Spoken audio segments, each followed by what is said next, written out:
चलिए शुरू करते हैं क्लास 7 के ज्योग्राफी का चैप्टर नंबर 2, जो क्या है, हमारी पृथ्वी के अंदर।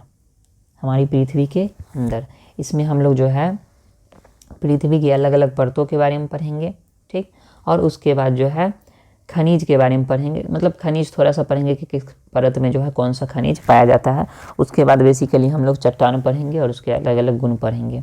बस ये सारी चीज़ें हम लोग इसमें पढ़ने वाले हैं, ज़्यादा कोई प्रॉब्लम नहीं होने वाली है। सबसे पहला क्या है कि पृथ्वी एक क्या है, गतिशील ग्रह है, ठीक। तो पृथ्वी गतिशील ग्रह है, सिर्फ इसी सेंस में नहीं कि वो घूर्णन गति कर रही है और परिक्रमण गति कर रही है, सिर्फ इसी सेंस में नहीं, इस सेंस में भी कि पृथ्वी जो है विभिन्न प्रकार के परतों में बटी हुई है, ठीक। और वे परतें जो प्लेटें हैं वो भी आपस में गति कर रही है। तो पृथ्वी बाह्य रूप से तो गति कर ही रही है, आंतरिक रूप से भी क्या है, वो गति करते रहती है। क्या है, इसके अंदर और बाहर निरंतर परिवर्तन होते रहता है। क्या आपने सोचा है कभी कि पृथ्वी के आंतरिक भाग में क्या है, पृथ्वी किन पदार्थों से बनी हुई है? अगर सोचा है तो ठीक है, अगर नहीं तो आज हम उस पर चर्चा करने वाले हैं। पृथ्वी की 3 परतों के बारे में हम लोग समझ लें। पृथ्वी की 3 परत होती है। सबसे ऊपरी परत जो है वो कहलाती है, सबसे ऊपरी और पतली परत होती है ये कहलाती है हमारी प्रॉपर्टी, ठीक, प्रॉपर्टी। और दूसरा जो परत होता है वो कहलाता है मेंटल, और तीसरा जो परत होता है वो हमारा कहलाता है क्रूड, ठीक। अब इसका कहाँ पे कितना फैलाव है, ये सारी चीज़ें हम लोग देख लेते हैं। चलिए आइए, पृथ्वी का आंतरिक भाग, एक प्याज की तरह पृथ्वी भी एक के ऊपर एक संकेंद्री परतों से बना हुआ है। संकेंद्री परतों का मतलब हुआ कि जिसका केंद्र एक ही हो, ठीक है। जैसे अगर इस दोनों वृत्त की बात करें और ये इसका अगर मान लीजिए केंद्र है तो कहेंगे कि ये दोनों वृत्त क्या हैं, संकेंद्री वृत्त हैं, ठीक, क्योंकि इसका केंद्र क्या है, एक ही है। पृथ्वी की सतह की सबसे ऊपरी परत क्या कहलाती है, प्रॉपर्टी कहलाती है। पृथ्वी की सबसे ऊपरी परत क्या कहलाती है, प्रॉपर्टी कहलाती है। यह सबसे पतली परत होती है। सबसे पतली परत कौन है, प्रॉपर्टी है। लगभग 1% इसका जो है आयतन का, पूरे पृथ्वी के आयतन का लगभग 1% जो है इसका विस्तार होता है। यह महाद्वीपीय संहति में 35 किलोमीटर तक फैला रहता है और समुद्र में जो है, समुद्री सतह पर ये 5 किलोमीटर तक फैला रहता है। मतलब कि जो जहाँ पे महाद्वीप है, तो महाद्वीप वाले जो सतह है वहाँ पे इसकी गहराई कितनी होती है, 35 किलोमीटर तक होती है, और समुद्र वाले क्षेत्र में इसकी कितनी होती है, 5 किलोमीटर होती है। बस इतना याद रखिएगा। अब जो आगे जो पढ़ने वाले हैं वो ज़्यादा इम्पोर्टेंट है, यहाँ से क्वेश्चन भी आ चुका है। देखिए क्या है, जो महाद्वीप का जो संहति होता है, ठीक, महाद्वीपीय संहति या महाद्वीपीय प्रॉपर्टी जिसको हम लोग कहते हैं, वो बना होता है सिलिका और एल्युमिनियम से बना होता है, सिलिका और एल्युमिनियम से, और इसलिए इसको कहते हैं Cl, ठीक, Cl कहते हैं। क्या कहते हैं, Cl कहते हैं। C से हो गया आपका सिलिका और L से हो गया आपका एल्युमिनियम या एल्यूमिना, ठीक है। तो ये याद रखिएगा, एक ये और एक आगे पढ़ने वाले महाद्वीप, ये जो प्रॉपर्टी है वो बना होता है सिलिका और एल्युमिनियम से। आगे क्या है कि जो महासागरीय प्रॉपर्टी होता है, महासागर के जो प्रॉपर्टी होता है वो मुख्य रूप से बना होता है सिलिका और मैग्नीशियम से। किससे बना होता है, सिलिका और मैग्नीशियम से, और इसलिए इसको कहा जाता है सीमे, ठीक। सी से हो गया आपका सिलिका और मै से हो गया मैग्नीशियम। कोई दिक्कत यहाँ तक नहीं होना चाहिए। तो पहली परत हम लोग ख़त्म कर चुके हैं।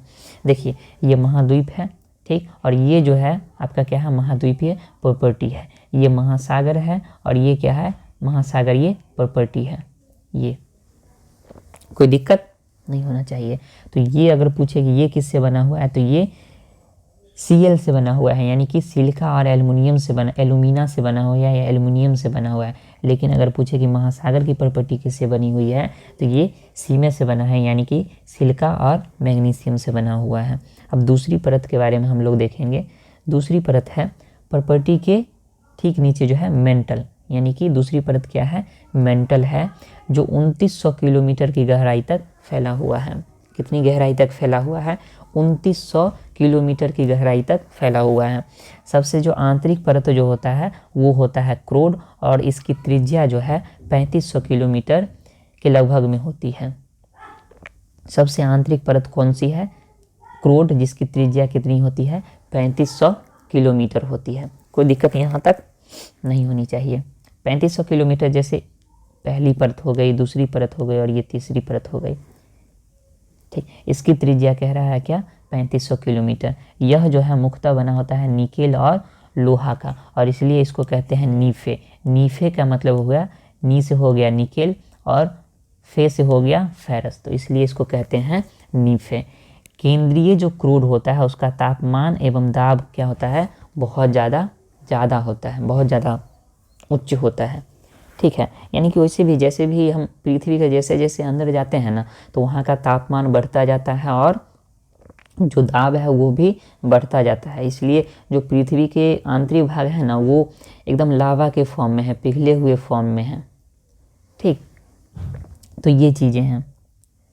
अब समझिएगा यहाँ से एक चीज़ है कि जैसे हम पृथ्वी के अंदर जाते हैं ना तो प्रत्येक 32 मीटर पर हमारा जो है 1 डिग्री सेल्सियस क्या होता है तापमान बढ़ता जाता है, प्रत्येक 32 मीटर पे। अब सोचिए कि जितना अंदर जाएंगे उतना ज़्यादा क्या होगा टेम्परेचर बढ़ता जाएगा। तो पृथ्वी के अंदर जाएंगे तब तो वहाँ इतना ज़्यादा टेम्परेचर बढ़ता जाएगा कि एक समय ऐसा आएगा कि जो पृथ्वी के आंतरिक भाग क्यों होता है आंतरिक भाग वो पिघले हुए फॉर्म में, क्योंकि वहाँ का टेम्परेचर इतना होता है कि वहाँ कोई भी चीज़ रहे ना तो उसको क्या करेगा पिघले हुए फॉर्म में ही बदल देगा।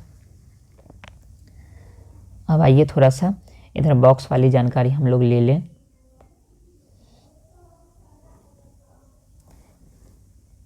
क्या है कि विश्व की सबसे गहरी खान कहाँ है दक्षिण अफ्रीका में है, और जिसकी जो गहराई है लगभग कितनी है 4 किलोमीटर है। अभी तक जो है तेल की खोज में इंजीनियर लोग जो हैं 6 किलोमीटर गहराई तक खोद चुके हैं, ठीक है। अधिकतम अभी तक कितना खोद चुके हैं 6 किलोमीटर तक खोद चुके हैं। बाकी सबसे गहरी खान कहाँ है दक्षिण अफ्रीका में है, इसकी गहराई कितनी है 4 किलोमीटर है, थोड़ा याद रखिएगा। उसके बाद क्या है कि पृथ्वी के केंद्र तक पहुँचने के लिए, जो कि बिल्कुल ही असंभव है, पृथ्वी की केंद्र तक पहुँचना बिल्कुल ही असंभव है, क्योंकि वहाँ पहुँच ही नहीं सकते, वहाँ इतना ज़्यादा गर्मी है, उतना ज़्यादा टेम्परेचर बढ़ा हुआ है, दबाव बढ़ा हुआ है कि वहाँ तक पहुँचना क्या है असंभव है। आपको समुद्र की सतह पर 6000 किलोमीटर गहराई तक खोदना होगा, समुद्र की सतह पर खोदना होगा, ठीक है। तो समुद्र की सतह पे खोदना होगा, जो समुद्र अभी जो पीछे पिक्चर में देखे थे वहाँ से अगर हम खोदना स्टार्ट करें तो 6000 किलोमीटर हमको गहराई खोदना पड़ेगा। इसका मतलब है कि जो पृथ्वी की त्रिज्या होगी वो 6000 से ज़्यादा होगी, लगभग 6371 किलोमीटर के आसपास है। चलिए आइए अब इधर बॉक्स वाला पहले पढ़ लें फिर उधर बढ़ेंगे आगे। पृथ्वी के आयतन का जो केवल है 1% भाग जो है वही प्रॉपर्टी है। जो पहले 3 जो परत पढ़े हैं प्रॉपर्टी, मेंटल और क्रूड, प्रॉपर्टी, मेंटल और क्रूड, ठीक है। तो मात्र 1% जो है पृथ्वी के आयतन का मात्र 1% क्या है प्रॉपर्टी है।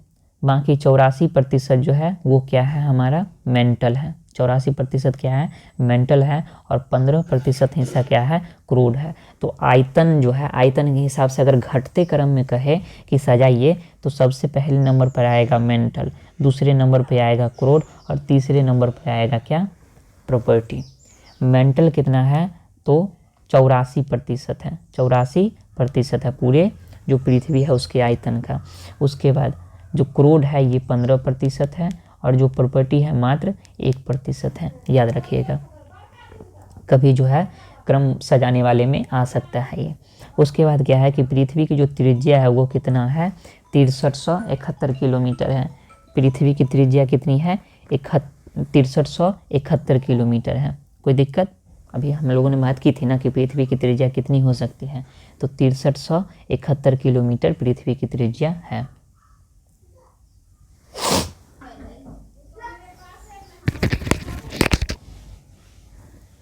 क्या है पृथ्वी की प्रॉपर्टी अनेक प्रकार के सेलों से बनी हुई है। पृथ्वी की प्रॉपर्टी है वो अलग अलग प्रकार के सेल से बनी हुई है। सेल क्या होता है वो समझिए।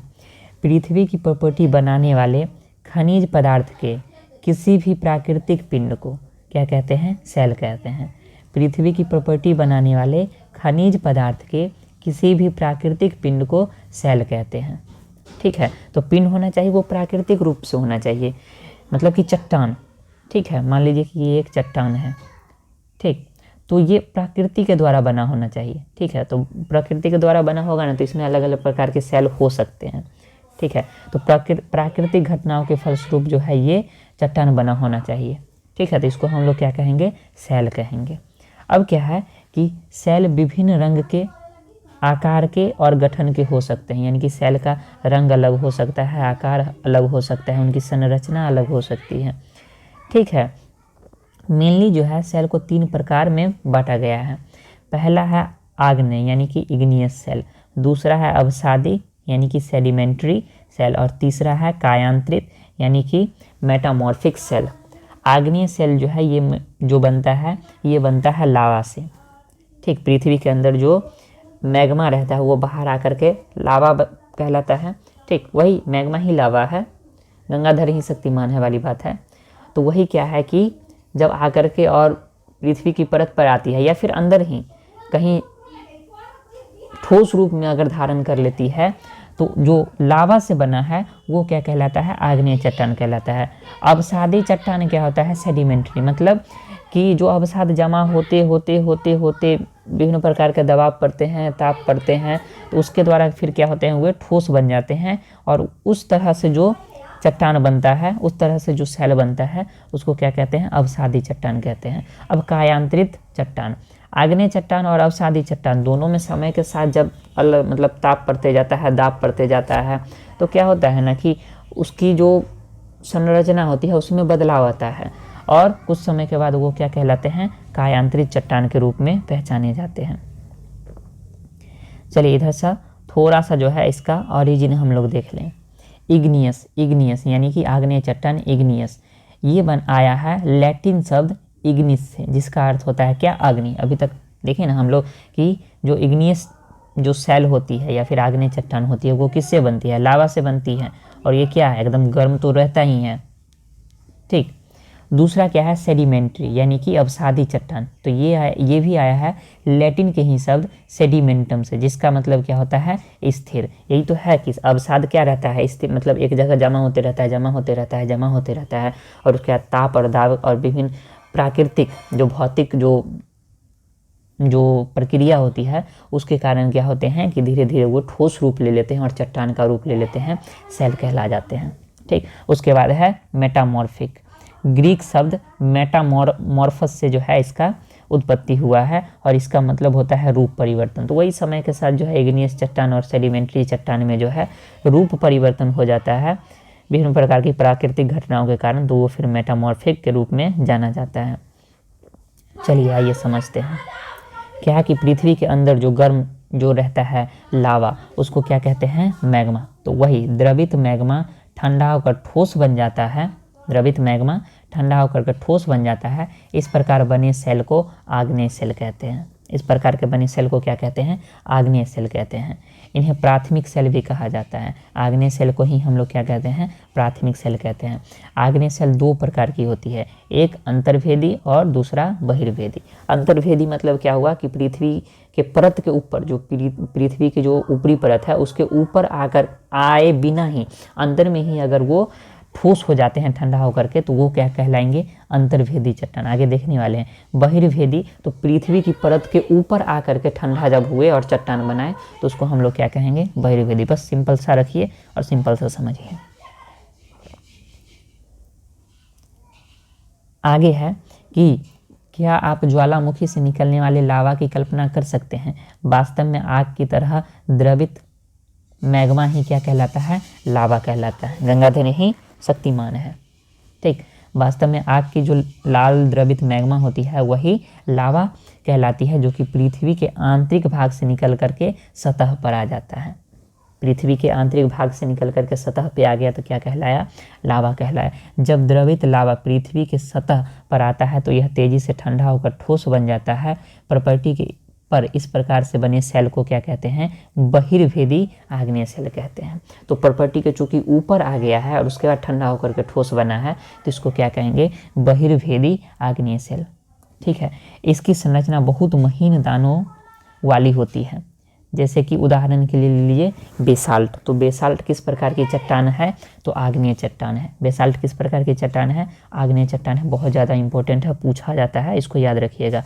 बेसाल्ट किस प्रकार की चट्टान है? आग्नेय चट्टान है। दक्कन का पठार बेसाल्ट सेलों से बना हुआ है। तो जो दक्कन का पठार है हम लोगों का, ये ठीक, ये किससे बना हुआ है? तो ये आग्नेय सेलों से बना हुआ है। द्रवित मैग्मा कभी कभी भू प्रॉपर्टी के अंदर गहराई में ही ठंडा हो जाता है। इस प्रकार के बने ठोस सेल को अंतर्भेदी आग्नेय सेल कहा जाता है। अभी हमने बात की ना कि क्या होता है कि ऊपर नहीं आ पाया, अंदर में ही क्या हुआ? ठंडा हो गया। तो ठंडा हुआ तो वो ठोस होगा, और ठोस होगा तो सेल का रूप लेगा। तो इस प्रकार से जो ठोस पदार्थ बना है उसको क्या कहते हैं हम लोग? अंतर्भेदी आग्नेय सेल। ठीक, धीरे धीरे ठंडा होने के कारण ये बड़े दानों का रूप ले लेते हैं। चूँकि पृथ्वी के बाहर आता है तो ये जल्दी से ठंडा हो जाता है, लेकिन अंतर्भेदी क्या है? वो धीरे धीरे ठंडा होता है। तो इसके दाने इसके कारण क्या होते हैं? बड़े रूप ले लेते हैं, यानी कि इसमें बड़े बड़े दाने होते हैं। ग्रेनाइट ऐसे ही सेल का एक उदाहरण है। तो ग्रेनाइट भी क्या है? आग्नेय सेल ही है। ग्रेनाइट भी क्या है? आग्नेय सेल ही है, लेकिन अंतर क्या है कि ये अंतर्भेदी आग्नेय सेल है। और बेसाल्ट भी आग्नेय सेल है, लेकिन अंतर क्या है? ये बहिर्भेदी आग्नेय सेल है। कोई दिक्कत नहीं? चलिए,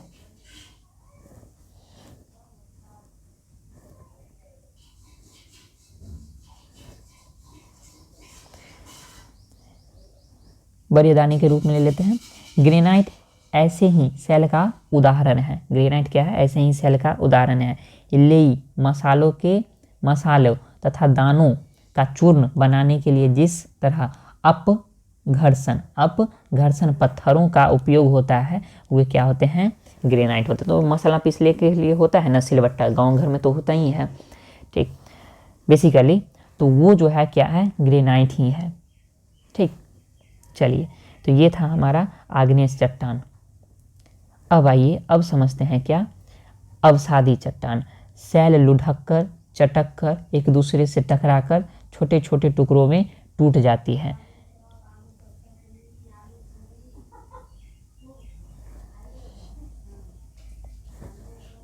ठीक है, तो छोटे छोटे टुकड़ों में बढ़ जाती है। तो इन छोटे छोटे कणों को क्या कहते हैं हम लोग? अवसाद कहते हैं।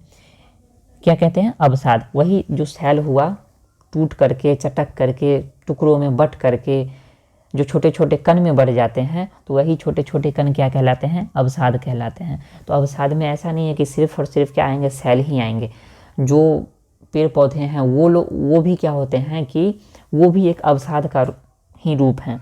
ठीक है, ये अब आगे देखें। ये अवसाद हवा, जल आदि के द्वारा एक स्थान से दूसरे स्थान पर पहुंचा करके जमा कर दिए जाते हैं। ठीक है, हवा हो गया, जल हो गया, इसके द्वारा क्या होता है कि एक स्थान से दूसरे स्थान पहुंचा दिया जाता है, और कुछ समय के बाद जो है ये अदृढ़ अवसाद दबकर कठोर होकर के सेल परत बनाती है, और इस प्रकार के सेलों को हम लोग क्या कहते हैं? अवसादी सेल कहते हैं। ठीक है, तो सिंपल सा समझिए कि अवसाद के द्वारा जो भी सेल बना उसको क्या कहेंगे? अवसादी सेल कहेंगे। उदाहरण के लिए आप देख लीजिए, बलुआ पत्थर हो गया, रेत के दानों से बनता है।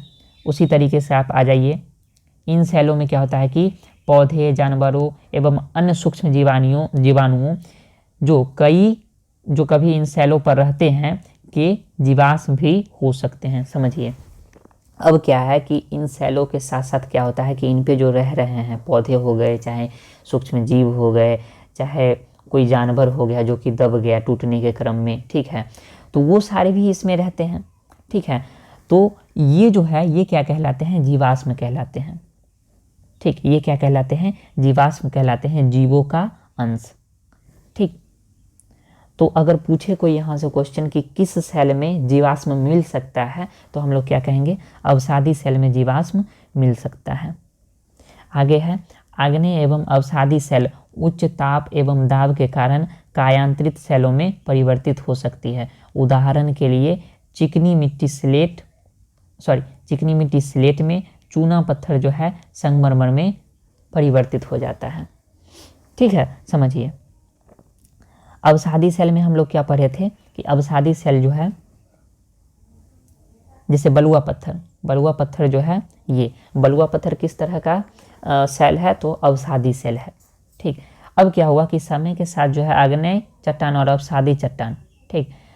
ताप और दाब के कारण जो है उसके रूप में क्या होता है, परिवर्तन आ जाता है, और तब जो चट्टान का रूप रहता है, तब जो सेल का रूप रहता है उसको क्या कहते हैं, कायांतरित सेल कहते हैं। जैसे कि चिकनी मिट्टी जो है बदल जाता है स्लेट में, चूना बदल जाता है संगमरमर में, तो स्लेट और संगमरमर किसके उदाहरण हो गए, कायांतरित चट्टान के उदाहरण हो गए।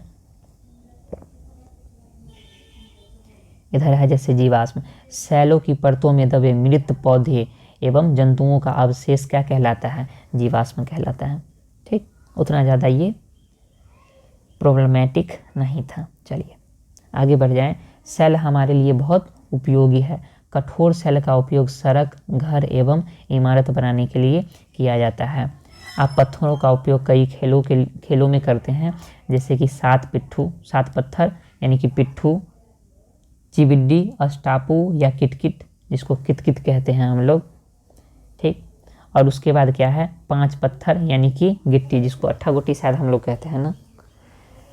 तो इस तरह के खेल में क्या होते हैं कि पत्थर हमारे लिए उपयोगी होते हैं। बाकी सेल हमारे मतलब यही सेल जो है उपयोगी तो है ही, सड़क बनाने के लिए हो गया, घर बनाने के लिए हो गया, कोई भी इमारत बनाने के लिए हो गया, सारे के सारे चीज़ों में हम लोगों का पत्थर क्या होता है, यूज होता है। और भी कई सारे यूज हैं, जैसे स्लेटी पत्थर है, उसका तो दूसरे रूप में भी यूज होता है। ठीक, टाइल्स के रूप में यूज होता है, वगैरह वगैरह। चलिए अब यहाँ कह रहा है कि कुछ जो है और खेल का पता कीजिए आप लोग। अब आइए यहाँ देखते हैं, जैसे लाल किला, 1-2 एग्जाम्पल है, इसको याद रखिएगा। लाल किला किससे बना हुआ है, लाल बलुआ पत्थर से बना हुआ है। वहीं बात करें ताजमहल का, तो सफ़ेद संगमरमर से बना हुआ है। ताजमहल सफ़ेद संगमरमर से, और लाल किला किससे बना हुआ है, लाल बलुआ पत्थर से बना हुआ है, याद रखिएगा। चलिए आइए, आपको जानकर के आश्चर्य होगा कि किन्हीं निश्चित दशाओं में एक प्रकार की सेल चक्रीय तरीके से एक दूसरे में परिवर्तित हो जाते हैं। मतलब ये समझिए कि जो सेल हैं, विभिन्न प्रकार के सेल, वो किसी न किसी रूप में जो है ना, एक रूप से दूसरे रूप में बदल ही जाते हैं। जैसे जो अवसादी सेल है वो कायांतरित सेल में बदल रहा है। कायांतरित सेल हो सकता है कि आग्नेय सेल में बदले, मतलब बेसिकली पहले मैग्मा में बदलेगा कायांतरित सेल, और फिर जा करके क्या होगा, आग्नेय सेल में बदलेगा। समझिए कैसे कैसे होता है, इस पिक्चर से हम लोग समझते हैं। जैसे देखिए यहाँ पे क्या कह रहा है कि एक सेल जो है दूसरे रूप में बदल सकता है। जैसे कि समझिए ये मैग्मा हुआ, ठीक, मैग्मा बाहर आया और उसके बाद क्या बना, हमारा आग्नेय सेल बना। आग्नेय सेल में जो है समय समय पर क्या होता है, टूट फूट होती है, और टूट फूट के बाद वो जो है क्या बन जाता है, अवसाद बन जाता है, और फिर जाकर के अवसाद से क्या बन जाता है, वो अवसादी चट्टान बन जाता है। ठीक, अवसादी सेल बन जाता है। उसी तरीके से, या फिर यहाँ आग्नेय चट्टान बनने के बाद 2 चीज़ें, या तो टूट फूट करके अवसाद बन जाओ और उसके बाद अवसादी चट्टान बन जाओ, या फिर काया में यानी कि उसके रूप में अंतर आकर के कायांतरित चट्टान बन जाओ। ठीक है, तो आग्नेय सेल भी कहाँ बन रहा है, अवसादी सेल बन रहा है और कायांतरित सेल बन रहा है। ठीक है, या फिर अवसादी सेल की ही बात करें, अगर अवसादी सेल की बात करें तो वो भी क्या बन सकता है, कायांतरित सेल बन सकता है, या फिर अवसादी सेल भी टूट फूट करके फिर क्या बन सकता है, अवसाद बन सकता है। ठीक, और अवसाद से फिर क्या बन सकता है, फिर अवसादी सेल बन सकता है। हो सकता है कि जो कायांतरित सेल बना है उसमें भी ताप और दाब पड़ेगा, और ऊपर से जब ज़्यादा ताप और दाब पड़ेगा तो वो फिर किस में बदल जाएगा, मैग्मा में बदल जाएगा, और मैग्मा में बदल करके फिर आग्नेय चट्टान का रूप लेगा, फिर वो चक्र चलता रहेगा। या फिर अवसादी सेल जो है, इस पर भी अगर मान लीजिए कि ज़्यादा ताप और दाब पड़ रहा है तो ये भी मैग्मा में बदलेगा, और ये भी अगर मैग्मा में बदलेगा तो फिर से कहाँ जाएगा, आग्नेय सेल में जाएगा। तो चट्टान एक रूप से दूसरे रूप में बदल सकते हैं। ठीक है, और इसी चीज़ को हम लोग क्या कहते हैं, सेल चक्र कहते हैं। बस ये चीज़ें यहाँ पर बतलाने की बात की जा रही है। एक सेल से दूसरे सेल में परिवर्तन होने की प्रक्रिया को सेल चक्र कहते हैं। आप जानते हैं कि द्रवित मैग्मा ठंडा होकर ठोस बनने से आग्नेय सेल बन जाता है। ये आग्नेय सेल छोटे छोटे टुकड़ों में टूट करके एक स्थान से दूसरे स्थान पर स्थानांतरित होकर के अवसादी सेल का निर्माण करते हैं। ताप एवं दाब के कारण ये आग्नेय एवं अवसादी सेल कायांतरित सेल में बदल जाते हैं। उसके बाद क्या है कि अत्यधिक अगर ताप और दाब पड़ रहा है, अत्यधिक ताप और दाब पड़ रहा है तो कायांतरित सेल पुनः फिर पिघल करके क्या बन जाएगा, द्रवित मैग्मा बदल जाएगा, और द्रवित मैग्मा फिर से ठंडा होकर के क्या बन जाएगा, आग्नेय सेल बन जाएगा। तो ये पूरा का पूरा एक क्या है, सेल चक्र है, जिसमें एक सेल जो है दूसरे सेल में परिवर्तित हो सकता है। ये था मेन सेल चक्र। तो पूछे तो आप लोग कन्फ्यूज बिल्कुल भी मत होइएगा।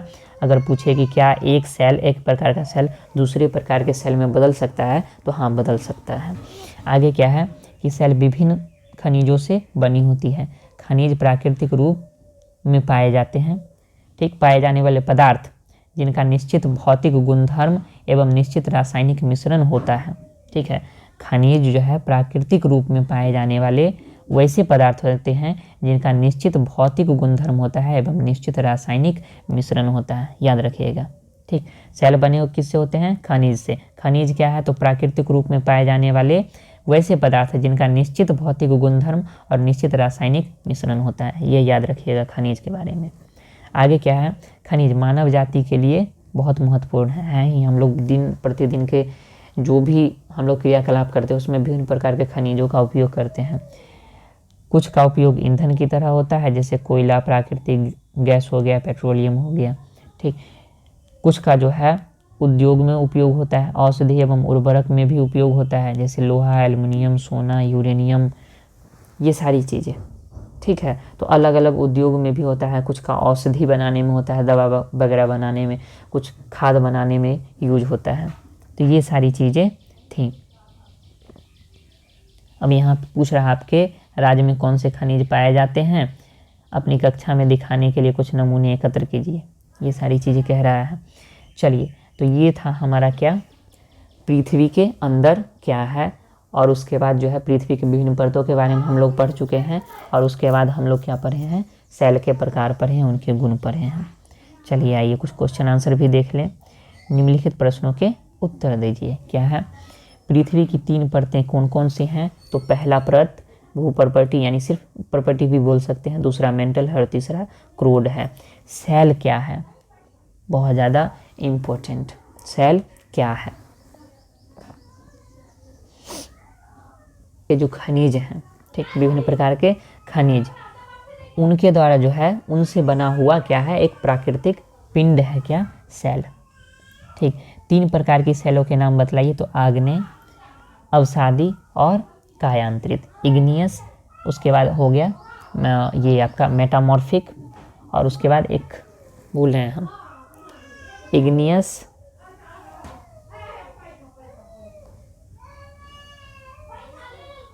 बात है, इतना जल्दी कैसे भूल सकते हैं, हाँ, सेडिमेंट्री, इग्नियस, सेडिमेंट्री और मेटामॉर्फिक।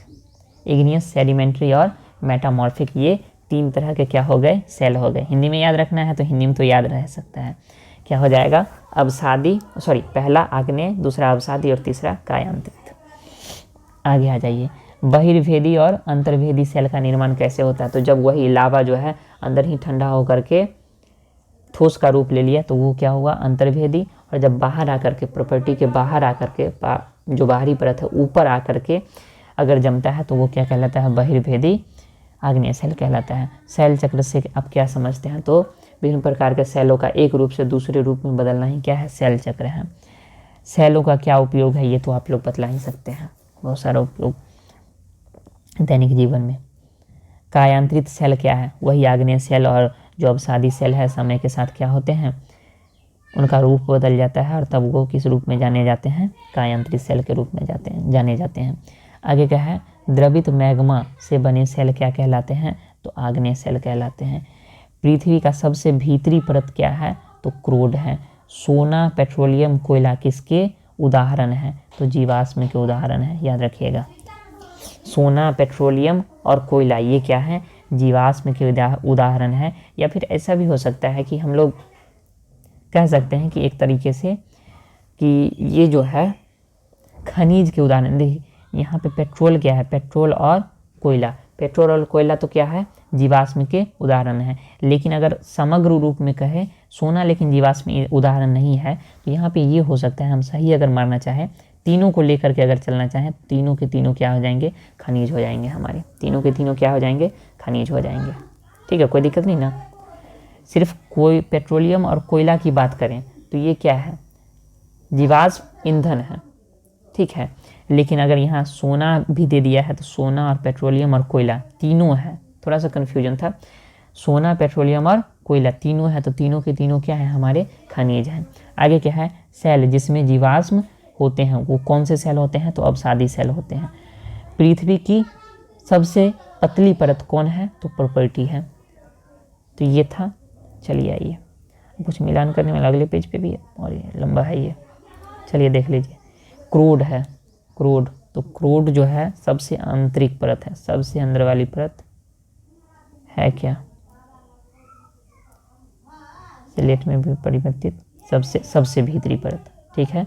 तो ये जो पहला है, पहला का क्या हो जाएगा, 5 हो जाएगा, पहला का क्या हो जाएगा, 5 हो जाएगा, क्रोड सबसे भीतरी परत। चलिए दूसरा देखते हैं। दूसरा क्या है, खनिज है, दूसरा क्या है, खनिज। तो इसका भौतिक और एक निश्चित रासायनिक क्या होगा, मिश्रण होगा। एक इसका एक क्या होता है, निश्चित रासायनिक मिश्रण होता है, ठीक। तो ये हो गया खनिज का, आप लोग मिलान कर लीजिएगा वहाँ। उसके बाद क्या है, सेल है, सेल क्या होता है, चलिए समझते हैं।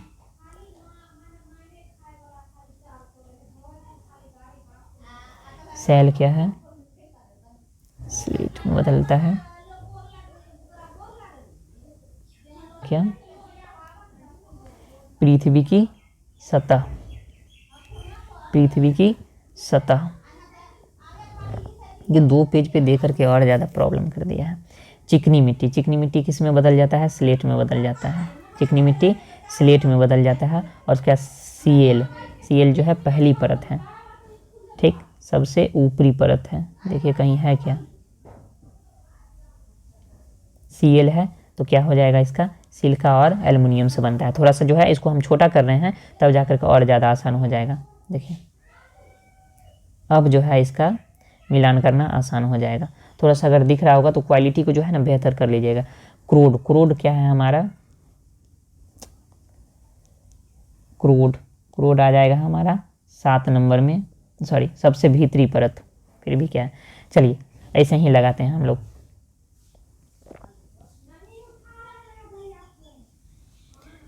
पहला क्या हो जाएगा, क्रोड, क्रोड का क्या है आपका 5वां नंबर, सबसे भीतरी परत। दूसरा क्या है, खनिज है, खनिज का क्या हो जाएगा, इसका हो जाएगा चौथा। उसके बाद क्या है, सेल, गौ, गौ का क्या हो जाएगा, सेल, सेल क्या है, पृथ्वी की सतह है, पहला हो जाएगा। घ चिकनी मिट्टी है, ये बदल जाता है स्लेट में, तो ये हो जाएगा छठा। और उसके बाद हमारा है चौ, चौ क्या है, एक में सीएल, सीएल जो है ये हो जाएगा इसका तीसरा। ये थोड़ा सा जो है 2 पेज पे रहने के कारण थोड़ा सा दिक्कत हुआ है, देख लीजिएगा इसको। अब कारण बतलाइए में है, हम पृथ्वी के केंद्र तक नहीं पहुंच सकते हैं। क्यों नहीं पहुंच सकते हैं, क्योंकि वहाँ पे ताप और दाब बहुत ज़्यादा हो जाएगा। वहाँ पे जाने का मतलब है कि हम लोग भी पिघल करके बस रह जाएंगे। अवसादी सेल अवसाद से बनती है, क्यों बनती है, अवसादी सेल अवसाद से बनती है क्योंकि ये क्या है कि जो चट्टान टूट फूट करके जो अवसाद का रूप ले लेती है, उसी पे दबाव और ताप के कारण क्या होते हैं, ठोस रूप में बदलने पे क्या बनते हैं, अवसादी सेल बनते हैं, ठीक। दूसरा क्या है, चूना पत्थर संगमरमर में बदलता है। चूना पत्थर क्या है, संगमरमर में बदलता है, क्यों बदलता है, तो ताप और दाब के कारण बदलता है। तो ये था चैप्टर नंबर 2। थोड़ा सा जो है ये मिलान करने वाला में डबल पेज पे रहने के कारण थोड़ा सा प्रॉब्लम हुआ है, बाकी सारी चीज़ें इस चैप्टर में ठीक रही हैं। तो इतनी सारी जानकारी हम लोगों को मिली है और हम लोगों ने देखा कि एग्ज़ाम में यहाँ से क्वेश्चन आते हैं। तो चलिए ये रहा हमारा चैप्टर नंबर 2 और चैप्टर नंबर 3 के साथ हम लोग जल्दी मिलते हैं। तब तक के लिए धन्यवाद।